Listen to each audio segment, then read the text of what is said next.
সম্মানিত দর্শক, আমন্ত্রণ জানাচ্ছি হাতিল আজকের সংবাদপত্র অনুষ্ঠানে। আমি তারিকুল ইসলাম মাসুম। যে যেখান থেকে যুক্ত হয়েছেন আমাদের সাথে সবাইকে শুভেচ্ছা, ভালো আছেন সেই প্রত্যাশা রেখে শুরু করছি আজকের অনুষ্ঠান। আজ আমাদের সাথে স্টুডিওতে আলোচনার জন্য উপস্থিত আছেন রাজনীতি বিশ্লেষক আশরাফ কায়সার। আপনাকে স্বাগত। কেমন আছেন? আমি ভালো আছি। দেখে আসি পত্রিকাগুলো শিরোনাম। দৈনিক ইত্তেফাক, নির্বাচন ব্যবস্থার সংকটের কারিগর খায়রুল হক, সংক্ষিপ্ত রায় জালিয়াতি করে উল্টে দিয়েছিলেন পূর্ণাঙ্গ রায়।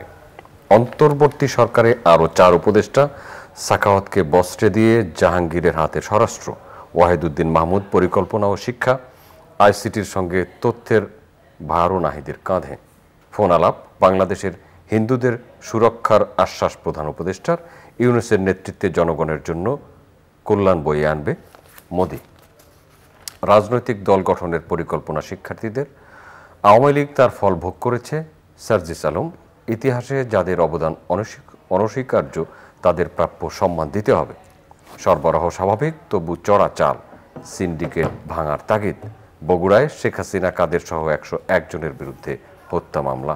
সাবেক সেনা কর্মকর্তা জিয়াউল 8 দিনের রিমান্ডে, 8 দিন আয়নাঘরে ছিলাম। সমকাল, গোপন বন্দিশালায় 88 দিন চোখ বেঁধে নির্যাতন। ছাত্র আন্দোলনে দেশে নিহত অন্তত 650। মোদির সঙ্গে ফোন আলাপে ইউনূস, হিন্দুদের নিরাপত্তা নিশ্চিত করার আশ্বাস। ভারতীয় সাংবাদিকদের সরেজমিন দেখার আমন্ত্রণ। নতুন রাজনৈতিক বন্দোবস্তের জন্য পরিবর্তনের পক্ষে সংগঠিত থাকতে হবে।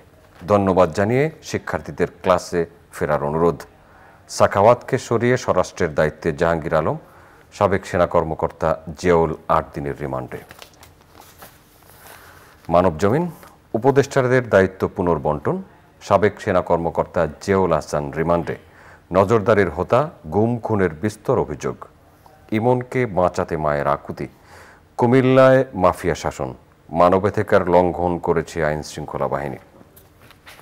কালবেলা, বগুড়ায় হাসিনা কাদের সহ 101 জনের বিরুদ্ধে হত্যা মামলা। সরানো হলো সাখাওয়াতকে, স্বরাষ্ট্রে জাহাঙ্গীর আলম। 8 দপ্তর পুনর্বণ্টন, 8 উপদেষ্টার। বিদ্যুৎ খাতে ইচ্ছেমতো লুট। 14 বছরে ক্যাপাসিটি চার্জে শীর্ষ 10, বিচার বন্ধে করা হয় দায়মুক্তি আইন। সমন্বয়ক সার্জিস, বিবস্ত্র করা, গায়ে হাত তোলা মানবাধিকার লঙ্ঘন। খালেদা জিয়াকে শিগগির বিদেশে পাঠানো হবে, হিন্দুদের নিরাপত্তা নিশ্চিতে আশ্বাস ডক্টর ইউনূসের। ডেটা সেন্টারে নিয়োগে পলকের স্বেচ্ছাচার। দেশ রূপান্তর, 22 দিনে সংঘাতে নিহত 650। শপথ নিলেন নতুন 4 উপদেষ্টা। বন্ধ দপ্তরে লাখ টাকার চা চিনি। দপ্তর পুনর্বণ্টন, স্বরাষ্ট্র থেকে বস্ত্রে সাখাওয়াত, আয়নাঘর নিয়ে সমালোচিত জিয়াউল 8 দিনের রিমান্ডে। খবরের কাগজ, র্যাবের সেই জিয়া রিমান্ডে। ডক্টর ইউনূসের সঙ্গে ফোন আলাপ, ভারতের সমর্থনের প্রতিশ্রুতি মোদির, সংখ্যালঘুদের নিরাপত্তার আশ্বাস ইউনূসের। বগুড়ায় শেখ হাসিনা সহ 451 জনের বিরুদ্ধে হত্যা মামলা। অন্তর্বর্তী সরকারের উপদেষ্টাদের দায়িত্ব পুনর্বণ্টন। প্রতি বিপ্লব ঠেকাতে ইউনূসের হাতে সব ক্ষমতা দিতে হবে, ফরহাদ মাজহার। দৈনিক বাংলা, মোদিকে ডক্টর ইউনূসের ফোন, হিন্দুদের নিরাপত্তা নিশ্চিতের আশ্বাস। ফার্মার্স ব্যাংক কেলেঙ্কারির মূল হোতা খা আলমগীর ও বাবুল চিশতি। অন্তর্বর্তী সরকারের শপথ নিলেন আরও 4 উপদেষ্টা। 14 জুলাই থেকে 11 আগস্ট পর্যন্ত বাংলাদেশে নিহত 650 জন, জাতিসংঘ। দোকান কর্মচারী শাহজাহান হত্যা মামলা, সাবেক সেনা কর্মকর্তা জিয়াউল হাসান 8 দিনের রিমান্ডে, উপদেষ্টাদের দপ্তর পুনর্বণ্টন। আলোকিত বাংলাদেশ, জিয়াউল হাসানের রিমান্ড, ইন্টারনেট বন্ধের নেপথ্য কারিগর। হাসিনা কাদের সহ 101 জনের বিরুদ্ধে হত্যা মামলা। মোদিকে ডক্টর ইউনূসের ফোন, সংখ্যালঘুদের নিরাপত্তা দেওয়ার আশ্বাস। রাজনীতিতে আসছেন শিক্ষার্থীরা। করতোয়া, সংখ্যালঘুদের নিরাপত্তার আশ্বাস। ডক্টর ইউনূসকে গ্লোবাল সাউথ সামিটে যোগ দেওয়ার আহ্বান, আমন্ত্রণ মোদির। অশোভন আচরণ, দোষী সেনা সদস্যদের বিরুদ্ধে আইনানুগ ব্যবস্থা নেওয়া হবে আইএসপিআর। আমাদের হাতে থাকা পত্রিকাগুলো শিরোনাম পড়ছিলাম। অনেকগুলো শিরোনামে মিল আছে, কোথাও কোথাও একটু অমিল আছে। জি,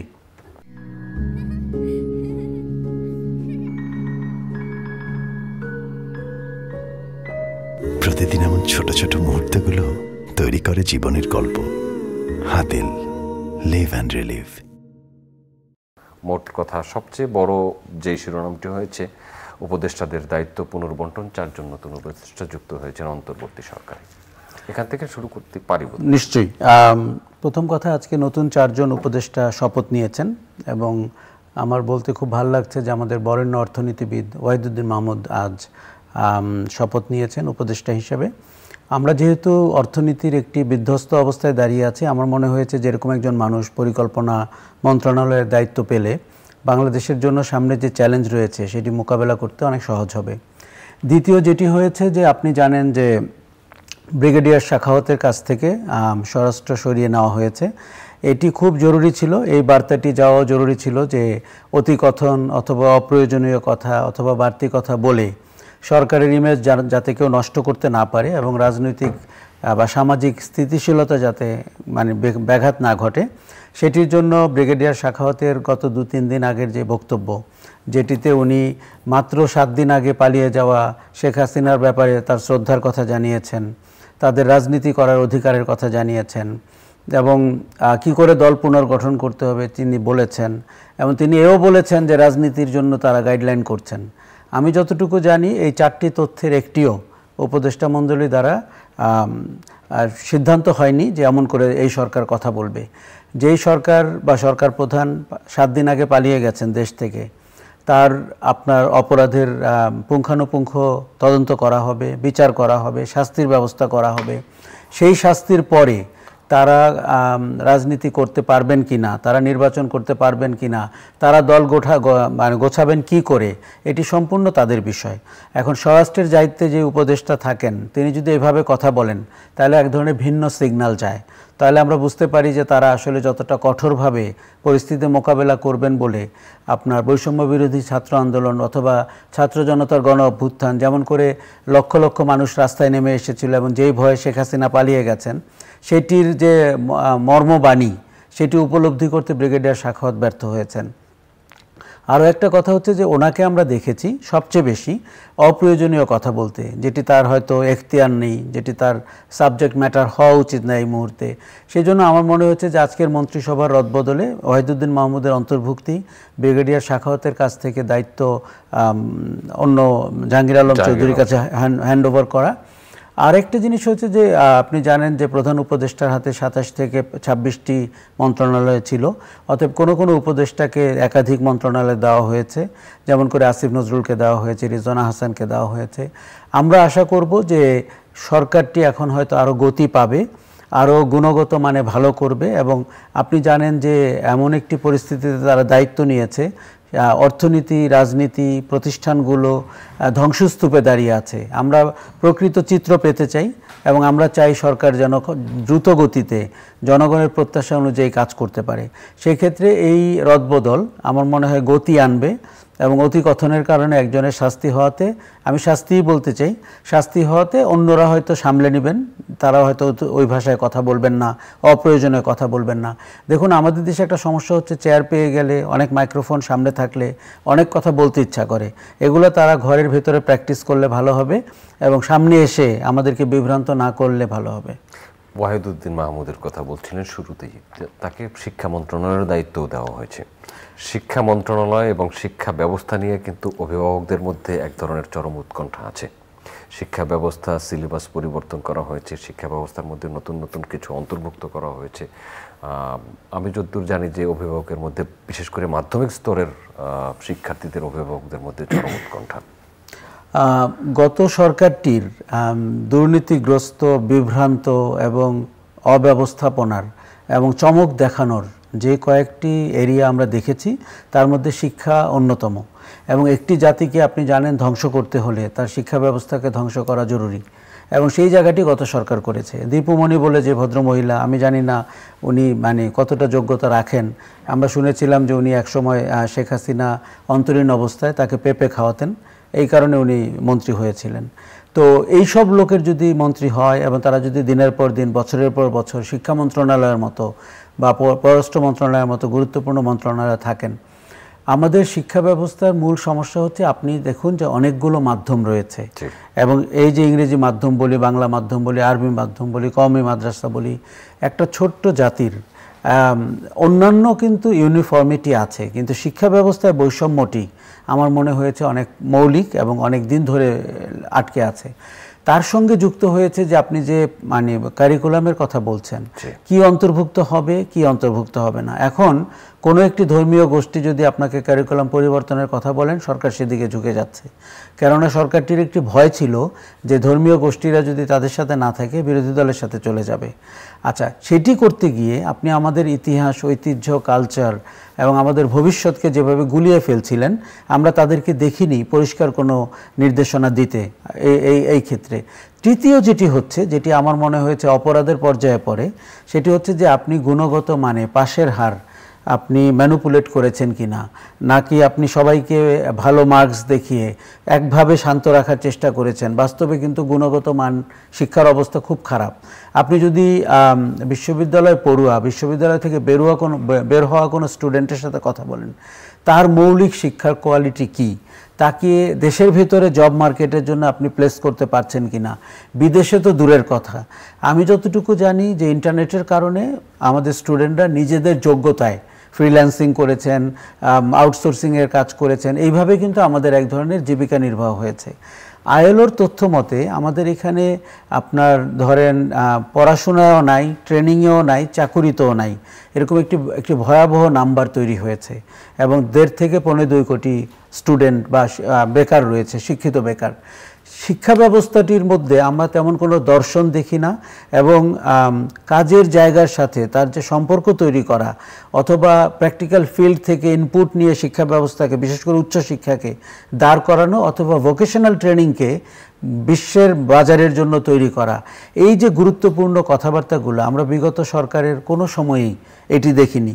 যেটি দেখেছি সেটি হচ্ছে জোড়াতালি, কুইক ফিক্স করে শিক্ষার মান বাড়ানো হচ্ছে বলে বলা অথবা পাশা। সেই ক্ষেত্রে ওয়াহিদুদ্দিন মাহমুদ আমার ধারণা দারুণ ভূমিকা রাখবেন। উনি অত্যন্ত সম্মানীয়, শ্রদ্ধার, ভবিষ্যৎদর্শী একজন অর্থনীতিবিদ, একজন শিক্ষাবিদ, একজন সংস্কৃতি মনা মানুষ। তার উপরে আমরা ভরসা রাখতে পারি পরিকল্পনা এবং শিক্ষা দুটো নিয়েই। জিয়াউল হাসানের রিমান্ড, শাহজাহান হত্যা মামলায় তাকে 8 দিনের রিমান্ডে নেওয়া হয়েছে। তার বিরুদ্ধে অনেক ধরনের অভিযোগ আছে, তিনি অভিযোগ অস্বীকারও করছেন। আয়নাঘরের কারিগর তাকে বলা হয়েছে, তিনিও বলেছেন তিনি 8 দিন আয়নাঘরে ছিলেন। তিনি যখন চাকরিতে অব্যাহতি পাওয়ার পরে তিনি যখন বিদেশে যাচ্ছিলেন, প্লেন থেকে তাকে নামিয়ে আনা হয়েছিল। এরপরে গতকাল তাকে পুলিশের কাছে। বিগত সরকারটির একটি ব্যাপারে একটি বড় অভিযোগ ছিল যে তারা আইন বহির্ভূতভাবে মানুষকে আটক করছে, গুম করছে, হত্যা করছে, আটকে রাখছে এবং বিগত সরকারটিকে আমরা এই ব্যাপারে কোনো যুক্তিপূর্ণ গ্রহণযোগ্য উত্তর দিতে দেখিনি। আপনি জানেন যে আইনমন্ত্রী এবং বিদেশমন্ত্রী তারা পাল্লা দিয়ে বলতেন, স্বরাষ্ট্রমন্ত্রী তো বটেই, যে কাউকে নাকি কেউ নাকি বাসা থেকে রাগ করে বেরিয়ে গেছে, কেউ প্রেম ঘটিত কারণে বেরিয়ে গেছে এবং কেউ সরকারকে বিপাকে ফেলার জন্য বেরিয়ে গেছে। এই ধরনের সমাজতাত্ত্বিক বিশ্লেষণ আমরা মন্ত্রীদের কাছ থেকে কিন্তু আশা করি না। জাতিসংঘের যে তালিকা সেই অনুযায়ীও কিন্তু সরকার তেমন কোনো উত্তর দিতে পারেনি। যে প্রতিদিন এমন ছোট ছোট মুহূর্তগুলো তৈরি করে জীবনের গল্প। Hatil, live and relive. এরা কোথায় রয়েছেন? জিয়াউল হাসান, আমাদের ধারণা যে এই যে বেনজির যখন র্যাবের প্রধান ছিলেন তখন উনি কিন্তু দ্বিতীয় ব্যক্তি ছিলেন র্যাবের। ওই সময়টিতে আপনি জানেন যে র্যাবের ব্যাপারে সবচেয়ে বেশি অভিযোগ ছিল গুম খুন করা, এমনকি ব্যক্তিগত কন্ট্রাক্টে গুম খুনে অংশ নেওয়া। নারায়ণগঞ্জের 7 খুন যদি আমরা দেখে থাকি, সেটি কিন্তু সরকারের, দেখুন একটা সরকার যখন তার আইন শৃঙ্খলা বাহিনীকে অনৈতিক কাজে ব্যবহার করে, সেই বাহিনী কিন্তু আবার ব্যক্তিগত কাজে ব্যবহৃত হবে, যেটি আমরা নারায়ণগঞ্জে দেখেছি। একটি উদাহরণ বলতে গেলে জিয়াউল হাসান, আমরা যতটুকু জানি, he is perceived as a master mind of আমাদের এই যে গুম খুন এবং আয়নাঘর আটকে রাখা। ডিজিএফআই বটি, র্যাব এবং পুলিশ, এই 3টি বাহিনী আমাদের ভিন্ন মতের মানুষকে অথবা যাদেরকে সরকার প্রধান মনে করেছেন যে তাদের রাজনীতির জন্য চ্যালেঞ্জিং এবং তাদের জন্য আটকে রাখা জরুরি। এমনকি মানবতা বিরোধী অপরাধের বিচার, জামাত ইসলামী নেতাদের, আপনি দেখেন গোলাম আজমের ছেলেকে আজমিকে 8 বছর তারা অন্তরীণ রেখেছেন, উনি বেরিয়ে এসছেন 5ই আগস্টের পরে। এখন এই মিথ্যা গল্প বাংলাদেশ কখনো বিশ্বাস করেনি এবং এটি মানবাধিকারের খুব গ্রস ভায়োলেশন। আমার মনে হয় জিয়াউল হাসানকে খুব দ্রুত আইনের আওতায় এনে তার মুখ থেকে বের করতে হবে যে এই যে সরকারের যুক্ত থাকা, সরকার প্রধানের যুক্ত থাকা মানুষ হত্যার ব্যাপারে, মানুষকে আটকে রাখার ব্যাপারে, এটি আমাদেরকে অনেক লোমহর্ষক তথ্য দিতে পারে এবং গত 15টি বছরে আইনের শাসনের যে ব্যত্যয় ঘটেছে গুরুতরভাবে এরকম একটি জায়গায় নিতে পারে। দেখুন, জিয়াউল হাসান বলবেনই উনি এই কাজে যুক্ত ছিলেন না, এটি খুব স্বাভাবিক। তবে আমার ভালো লেগেছে উনি বলেছেন যে উনি 8 দিন আয়নাঘরে আটকে ছিলেন, কেননা তাকে 7 তারিখে গ্রেফতার করা হয়েছে বা আটক করা হয়েছে। তার নিশ্চয়ই তাহলে উপলব্ধি হয়েছে আয়নাঘর জিনিসটি কেমন। এটি প্রকৃতির খুব মধুর প্রতিশোধ। আমার ধারণা যেই পরিবারগুলো তাদের আত্মীয় স্বজনকে খুঁজছেন এবং যখনই কোথাও খবর পান আপনি জানেন যে সেখানে মায়ের ডাকের সদস্যরা গিয়ে হাজির হন। এটি ল্যাটিন আমেরিকাতে, উরুগুয়ে, প্যারাগুয়েতে একসময় খুব হতো। বাংলাদেশ গত 15 বছরে মানুষকে অন্তরীণ করা, আটকে রাখা, গুম করা, খুন করার যে অবস্থা তৈরি করেছে, সেখান থেকে আমরা একটা দাবি করি এবং অনেক দিন থেকে করছি, র্যাবকে যেন বিলুপ্ত করা হয়। এই বিশেষ বাহিনীটি তার কাজ বাদ দিয়ে সরকার প্রধান অথবা সরকারের ইচ্ছা অনুযায়ী মানুষের উপরে মানবাধিকার হরণ করেছেন। আপনি জিয়াউল হাসান সর্বশেষ যে প্রতিষ্ঠানে ছিল এনটিএমসি, সেটিও কিন্তু নাগরিকদের উপরে নজরদারি করে থাকে। এখন আমাদের সংবিধান আমাকে কথা বলার অধিকার দিয়েছে, ভিন্ন মতের অধিকার দিয়েছে। তাহলে জিয়াউল হাসানকে সংবিধান কি দিয়েছেন? উনি যে প্রতিষ্ঠানে ছিলেন, আমরা ওই প্রতিষ্ঠানটিকেও বিলুপ্ত করার আহ্বান জানাই, কেননা নাগরিকদের উপরে নজরদারি করা কোনো ভালো সরকারের কাজ না। আমরা বৈষম্য বিরোধী ছাত্র আন্দোলনকে এই ব্যাপার দুটিতে কথা বলবেন বলে ভবিষ্যতে আমরা আশা রাখি। বৈষম্য বিরোধী ছাত্র আন্দোলনের কথা যেহেতু আসলোই, সার্জিস আলম বৈষম্য বিরোধী আন্দোলনের অন্যতম সমন্বয়ক, তিনি বলেছেন 32 নম্বরে 15ই আগস্ট যা ঘটেছে মানবাধিকার লঙ্ঘন ঘটেছে। সার্জিস এই কথাটা বলেছেন, আমার কাছে খুব ভালো মনে হয়েছে। এই কথাটা পরিষ্কার করে বলা দরকার ছিল। দেখুন, আওয়ামী লীগ উচ্ছেদ হওয়ার পর থেকে বিভিন্নভাবে সিনারিওতে ফেরত আসার চেষ্টা করছেন। তারা কখনো হিন্দু কার্ড খেলেছেন, তারা এমনকি ভারতীয় মিডিয়াকে উদ্বুদ্ধ করেছেন বাংলাদেশের হিন্দু না এমন সব বাড়ি ঘরের ছবি দেখিয়ে, যেগুলো লিটন দাসের বাড়ি, এগুলো মন্দিরে আক্রমণের বাড়ি, এগুলো হচ্ছে আপনার সংখ্যালঘু নির্যাতনের কাহিনী। ইতিহাস বলে আওয়ামী লীগ বাংলাদেশের সংখ্যালঘুদের সম্পত্তি সবচেয়ে বেশি দখল করেছেন এবং কোনো কোনো সংখ্যালঘুকে দিনের পর দিন আপনার ঘর ছাড়া করে রেখেছেন আওয়ামী লীগের প্রভাবশালী লোকরা। এবারে এই কার্ডটি ভালো পারফর্ম করেনি। অনেক ভারতীয় সাংবাদিককে আমরা ঢাকায় দেখেছি, তারা যা শুনে এসেছিলেন বাস্তবে অবস্থা তা দেখেননি।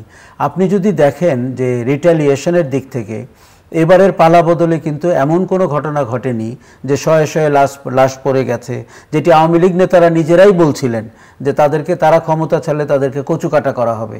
তাদেরকে তো কেউ কচুকাটা করেনি।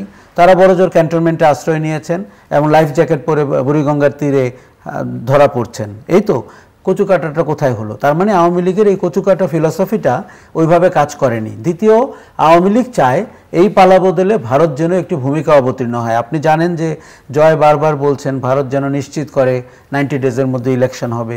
শেখ হাসিনা ভারতে আশ্রয় নিয়েছেন। ভারতের বিজেপির বাংলাদেশের আওয়ামী লীগের হিন্দু কার্ডের উপরে রাজনৈতিক ভবিষ্যৎ নির্ভর করে, ইস্যু ট্যাকলিং নির্ভর করে। এবার কিন্তু সেটা কাজ হয়নি। সার্জিস যেটি 32 নম্বরে গতকালকে যে ঘটনা ঘটেছে, এটি অত্যন্ত নিন্দনীয়। এটি করা উচিত হয়নি। এই বাড়াবাড়ির ভিডিও ফুটেজ, স্টিল ছবি এবং যারা আহত হয়েছেন, লাঠিপেটা খেয়েছেন এবং যারা লুঙ্গি ড্যান্স করেছেন, কোনোটাই বৈষম্য বিরোধী আন্দোলনের সাথে মানায় না। আওয়ামী লীগ যা করেছে আপনি আওয়ামী লীগের মতো ব্যবহার করতে পারেন না, তাহলে আপনি ভিন্ন রাজনৈতিক লোক কি করে হলেন? আওয়ামী লীগ কিন্তু এই কালচারে বিলিভ করে, যে মানুষকে দিগম্বর করা। আপনি জানেন এরশাদ আমলে একবার হরতালের সময় আওয়ামী লীগের ছাত্র সংগঠন সচিবালয়ের একজন কর্মকর্তাকে ঢাকা বিশ্ববিদ্যালয় এলাকায় দিগম্বর করেছিলেন। আওয়ামী লীগ দিগম্বরের রাজনীতিতে বিশ্বাস করে, আওয়ামী লীগ গাড়ি পোড়ানোর রাজনীতিতে বিশ্বাস করে। বিএনপির বিরুদ্ধে যে অভিযোগটি এখন করা হয়, তার কতটা বিএনপি করেছে, কতটা জামাত করেছে আমি নিশ্চিত না, কেননা আওয়ামী লীগের হাতে আমরা গাড়ি পোড়াতে দেখেছি 17 জন মানুষকে শেরাটন হোটেলের সামনে জীবন্ত পুড়িয়ে মারার। এই রাজনীতিগুলো, এই নষ্ট রাজনীতিগুলো আওয়ামী লীগ প্রবর্তন করে। বৈষম্য বিরোধী আন্দোলন যেন সেই রাজনীতিকে অপছন্দ করে, বিরোধিতা করে এবং ঘৃণা করে, সেটি আমরা চাই। কাজেই সার্জিস যেটি বলেছেন, মানবাধিকার বিরোধী অবস্থানে গেছে তাদের সংগঠন অথবা তাদের সংগঠনের নামে কেউ কেউ, এটি অত্যন্ত কঠোরভাবে দমন করতে হবে। দেখুন, তারা বিভিন্ন আবাসিক হোটেলে কয়েকটি ঘটনাও ঘটেছে, তারা গিয়েছে, এটি বৈষম্য বিরোধী আন্দোলনের কাজ না। কাজেই তাদের জন্য মনে রাখতে হবে যে তাদের পক্ষে ছাত্র জনতা নেমেছেন, কিন্তু তাদেরকে স্বনিয়ন্ত্রিত হতে হবে এই মুহূর্তে, নাহলে কিন্তু তাদের অনেক বড় বিপদ সামনে অপেক্ষা করছে। এবং বাংলাদেশ আওয়ামী লীগ তার 15 বছরের বেনিফিশিয়ারিদের নিয়ে সমস্ত রাজনৈতিক ছক কষার জায়গায় এখনো রয়েছে। মোবাইল ফোন চেক করা, গাড়ি চেক করা, এটা খুব অন্যায়। মোবাইল ফোন চেক করা, আমরা শুরু থেকে বলেছি, আওয়ামী লীগ এই রাজনীতির প্রবর্তন করেছে। জনগণের মোবাইল ফোন চেক করা হয়, কাকে আপনি ফোন করেছেন, কার সাথে ছবি তুলেছেন, এগুলো ব্যক্তিগত বিষয়। এই সংবিধান, এই রাষ্ট্র যে কোনো নাগরিককে অধিকার দিয়েছে যে কোনো মানুষের সাথে কথা বলার, যে কোনো রাজনৈতিক দলকে সমর্থন করার। মোবাইল ফোন চেক করা গুরুতর অপরাধ। আমি মনে করি দৃষ্টান্তমূলক শাস্তি হওয়া উচিত। এটা পুলিশ শিখেছে, আনসার শিখেছে, বিডিআর শিখেছে, সবাই শিখেছে। ছাত্র বৈষম্য বিরোধী ছাত্র আন্দোলনের বরাতে রয়টার্সের একটা খবর বেরিয়েছে যে তারা রাজনৈতিক দল খুলতে যাচ্ছেন বা যাবেন। রয়টার্সের খবরটা আমি দেখেছি, পরবর্তীতে আমি তার প্রতিক্রিয়া দেখেছি এবং প্রতিবাদও দেখেছি। একটা লজিক্যাল কনসিকুয়েন্সেস হচ্ছে, যারা বিপ্লবটি করেছেন, এখন দেখুন 1 বছর পরে হোক, 2 বছর পরে হোক, একটা নির্বাচন হতে হবে এবং নির্বাচিত প্রতিনিধিরা সংসদে যাবেন এবং সরকার চালাবেন, এটি পরিষ্কার। কাজে আপনি যদি এই আন্দোলনে অংশ নিয়ে থাকেন, এই গণবিপ্লবে একজন পার্টিসিপেন্ট হন, আপনি আগামী সরকারে বা নির্বাচনে কাকে ভোট দিবেন? আওয়ামী লীগ, আমি জানি না কবে আবার রাজনীতিতে আসতে পারবেন, আসা উচিত হবে কিনা। নুরেমবার্গ ট্রায়ালের মতো আওয়ামী লীগের বিচার হতে পারে মানবতা বিরোধী অপরাধে, 400 থেকে 450 স্টুডেন্ট হত্যা, তাতে আওয়ামী লীগ নাম থাকা, আওয়ামী লীগের রাজনীতি করার অধিকার থাকা ইত্যাদি নিয়ে যথেষ্ট প্রশ্ন রয়েছে।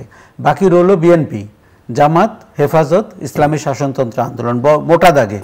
বা আমরা তো অনেক আগেই জাতীয় পার্টি রয়েছে, যদিও জাতীয় পার্টির আকার দিন দিন ছোট হয়ে আসছে, তারপরে বামদের অস্তিত্ব রয়েছে। কাজে আপনি যদি নতুন রাজনীতির সন্ধান না দেন, তাহলে গণবিপ্লবের সাফল্য কি হলো? তাহলে আমি সংসদে নতুন রাজনীতি কি দেখব, নতুন প্রতিনিধি কি দেখব? তাহলে বৈষম্য বিরোধী আন্দোলনের নেতৃবর্গের নিশ্চয়ই বসে ভাবতে হবে তারা নতুন রাজনীতি করবেন কিনা এবং তাদেরকে ভোটের মাঠে আমরা দেখতে পাবো কিনা। আমার ধারণা এই আলোচনা তাদের ভেতরে রয়েছে। তবে রয়টার্স হয়তো আগে স্কুপ হিসাবে এটিকে ব্রেক করার জন্য এটি করে ফেলেছেন। 1-1.5 মাসের মধ্যে আমরা নিশ্চিত হয়ে যাব যে বৈষম্য বিরোধী রাজনীতির লোকরা রাজনীতিতে আসছেন কিনা, বৈষম্য বিরোধী আন্দোলনের মানুষজন। আমি তাদেরকে সাধুবাদ জানাবো এবং আমার ধারণা বাংলাদেশ তাদেরকে সাধুবাদ জানাবে। আমরা আওয়ামী লীগ, বিএনপি, জাতীয় পার্টি, জামাত, হেফাজত, বাম, এদের বাইরে আমরা একটু নতুন ধরনের কথা বলা, নতুন প্রতিশ্রুতি দেওয়া, সততার নতুন নিদর্শন, নৈতিকতার নতুন নিদর্শন নিয়ে রাজনীতি হোক, এমন করে আমরা বৈষম্য বিরোধী আন্দোলনকে দেখতে চাই। ভারতের প্রধানমন্ত্রী নরেন্দ্র মোদীর সাথে বাংলাদেশের অন্তর্বর্তী সরকারের প্রধান উপদেষ্টা ডক্টর মোহাম্মদ ইউনূসের ফোন আলাপ হয়েছে এবং উনি ভারতের প্রধানমন্ত্রীকে আশ্বস্ত করেছেন যে হিন্দুদের নিরাপত্তা বাংলাদেশ নিশ্চিত করবে। এবার আমি যেটি বারবার বলছিলাম যে হিন্দু কার্ড এই পরিবর্তনে একদমই কাজ করলো না। আপনি দেখুন যে রাজাকার বলে আপনি কিছু স্টুডেন্টকে আলাদা করতে চেয়েছিলেন, পুরো জাতি এক হয়ে গেছে এবং রাজাকার হচ্ছে আমার সম্মানের প্রতীক, এমন একটি জায়গায় গেছিল ঘটনা। ডাকাত ছেড়ে দিয়ে আপনি চেয়েছিলেন পরিস্থিতি একটু ভারসাম্যহীন করতে, কমিউনিটিরা সব এক হয়ে গেছে, রাত্রেবেলা বিরিয়ানি টিরিয়ানি খেয়ে ডাকাত প্রতিরোধ করেছেন। আওয়ামী লীগের অনেক চাল, আওয়ামী লীগ একটি জনতার মঞ্চ সচিবালয় থেকে বেরোবে, কারণ না 15 বছরে তাদের অর্থপুষ্ট পদোন্নতি পেয়ে একটি অত্যন্ত তেলতেলে ব্যুরোক্রেসি আমাদের দেশে জন্ম নিয়েছে, সেটি এখন পর্যন্ত আমরা দেখতে পাইনি, যদিও প্রায় শুনতে পাই ষড়যন্ত্রের কথা। বিচার বিভাগের পক্ষ থেকে বা জুডিশিয়ারি কু হওয়ার চেষ্টা, সেটি আমরা দেখতে পাইনি, অথবা চেষ্টা হয়েছিল সেটি সফল হয়নি। ভারতের প্রধানমন্ত্রীকে প্রফেসর ইউনূস যেই ভাষায় বলছেন বা ভারত সম্পর্কে যেই ভাষায় বলছেন, বাংলাদেশে অনেক আগের থেকেই আমরা এই ভাষাটি প্রত্যাশা করছিলাম। আওয়ামী লীগের 15 বছরে আমরা ভারত তোষণ নীতি দেখেছি, যে আপনি ট্রানজিটের জন্য টাকা চাইতে পারবেন না, ভারতের জন্য যে আপনি বড় বড় প্রকল্প হাতে নিচ্ছেন, এমনকি পদ্মা সেতুর উপরে রেল লাইন করেছেন আপনি ভারতের জন্য, এই কথাটি প্রকাশিত হতে পারবে না। ভারতের সাথে আপনি 21টি চুক্তি করেছেন, এমওইউ সাইন করেছেন। ওবায়দুল কাদের আমাদেরকে বোঝানোর চেষ্টা করেছেন এমওইউ কি আর চুক্তি কি। এগুলো এখন উনি যেখানেই থাকুন না কেন, ওনার এখন এগুলো পড়াশোনা করার সময়, যাতে করে ইংলিশ থেকে সব শুরু করে অন্যান্য বিষয় জাতি তার কাছ থেকে আরও পরিষ্কার বুঝতে পারে। ভারতের সাথে 21টি চুক্তি বা এমওইউ আপনি কি করেছেন? কাজেই ভারতের সাথে আমাদের, দেখুন বিএনপি যখন ক্ষমতায় আসে আমাদের একটি সমস্যা হয়, আমরা ভারত বিরোধিতার রাজনীতি দেখতে পাই, ভারতের 7 সিস্টার ইনসার্জেন্সি দেখতে পাই, বাংলাদেশে 10 ট্রাক অস্ত্র আটক হতে দেখতে পাই। আমরা এই দুটির একটিকেও চাই না। আমরা ভারতের সাথে একটি ইন্ডিপেন্ডেন্ট, স্বাধীন, সার্বভৌম, মাথা উঁচু করা রাষ্ট্রের ভূমিকা দেখতে চাই, যেটি আমরা ডক্টর মোহাম্মদ ইউনূসের বক্তৃতায় বা এমনকি শপথ নেওয়ার আগে দেখতে পাচ্ছি। মোদিরকে দেখুন, ভারতের একটি বড় ঘটনা হচ্ছে বিজেপির রাজনীতির জন্য বাংলাদেশে হিন্দুদের উপরে আক্রমণ খুব জরুরি। তাহলে বিজেপি বলতে পারে যে ভারতে বিজেপি থাকলে হিন্দুরা বাংলাদেশ থেকে আসবে, তাদেরকে নাগরিকত্ব দেওয়া হবে, ইত্যাদি ইত্যাদি। আমরা কারো খেলার মাঠ হতে চাই না। আমাদের এখানে যারা হিন্দুরা রয়েছেন তারা ইকুয়ালি একজন মানুষ, একজন নাগরিকের মর্যাদা পান, এটি আমরা চাই। আমার ধারণা অন্তর্বর্তী সরকার দৃঢ়ভাবেই এই জায়গাটিতে দাঁড়িয়েছে এবং ভারতকে মানে যতটুকু উচ্চ কণ্ঠে আমাদের সার্বভৌমত্বের গল্প বলা যায় সেটি বাংলাদেশের জন্য খুব সম্মানজনক হবে। রোববার থেকে স্কুল, কলেজ, বিশ্ববিদ্যালয় খুলছে, আমরা 1-1.5 মিনিটের মতো সময় পাবো। আমরা এমনি অনেক দিন হয়ে গেছে, বিশ্ববিদ্যালয় বন্ধ, স্কুল কলেজ বন্ধ, খুব দ্রুত খুলে দেওয়া দরকার। তবে আমি শুধু ভাবছি এই শিক্ষকরা এই ছাত্রদের চোখের দিকে কি করে তাকাবেন, যারা বিপদের সময় তাদের পক্ষে দাঁড়াননি, যারা বিপদের সময় তাদের আওয়ামী লীগ পরিচয় বা লেজুর বৃত্তির কারণে এই বৈষম্য বিরোধী আন্দোলনকে সমর্থন করেননি, যারা বিপদের সময় তাদের ঘরগুলো বন্ধ রেখেছিলেন, অফিসগুলো দরজা বন্ধ রেখেছিলেন, যাতে যুবলীগ ছাত্রলীগ মিলে এদেরকে পিটাতে পারে এবং পুলিশ এদেরকে গ্রেফতার করতে পারে। আমার ধারণা যে শিক্ষকদের একটা সময় হয়েছে ছাত্রদের কাছ থেকে শেখার, এবং মূলত শেখার মানুষ হওয়া কেন জরুরি। আশরাফ কায়সার, অসংখ্য ধন্যবাদ আপনাকে। সম্মানিত দর্শক, এতক্ষণ আমাদের সাথে ছিলেন, অসংখ্য ধন্যবাদ আপনাদের জন্য। আগামী অনুষ্ঠান দেখার আমন্ত্রণ রইল, দেখা হতে পারে আগামী অনুষ্ঠানে। ভালো থাকবেন সবাই, সবার জন্য অনেক অনেক শুভকামনা।